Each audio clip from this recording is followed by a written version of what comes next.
لەو شوێنانی کە جەنگ ڕوویداوە گرنگە کچان و ژنان بزانن چی بکەن ئەگەر ڕوبەڕووی تەقەمەنی یان بارودۆخێکی مەترسیدار بوون. لێرەدا ئەو شتانە دەخەینە ڕوو کە پێویستە لەبیرت بێت. بوەستە لە شوێنی خۆت بمێنە و ئارام بە، لێی نزیک مەبە و داوا لە خەڵکی دەور و بەرز بکە دوور بمێننەوە. هەوڵ مەدە با مۆبایلەکەت وێنە بگریت. بەوریایی چاودێری دەور و بەرت بکە.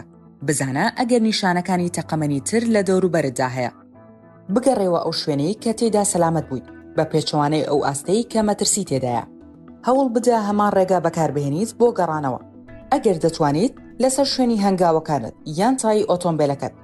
کاتێک دەگەیتە شوێنی سەلامەت بەوردی شوێنی تەقەمەنی یان ناوچە مەترسیدارەکە تۆمار بکە. نزیکترین دەسەڵاتی ناوخۆی بەرپرسیار لە مامەڵەکردن لەگەڵ ئەم بارودۆخانە ئاگادار بکە. ئەمە لە شوێنێکەوە بۆ شوێنێکی تر جیاوازە، بۆیە پرسیار لە دەور و بەرز بکە بۆ ئەوی بزانیت راپۆرتی بۆ کێ بکەیت. تەنانەت لە هەندێک شوێندا ڕەنگە ژمارەیەکی تەلەفۆنی تایبەت هەبێت کە دەتوانیت پەیوەندی بکەیت بە شارەزای لابردنی تەقەمەنی.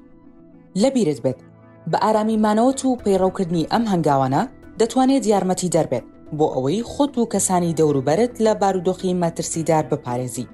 بە وشیاری و سەلامەتی بمێنەرەوە.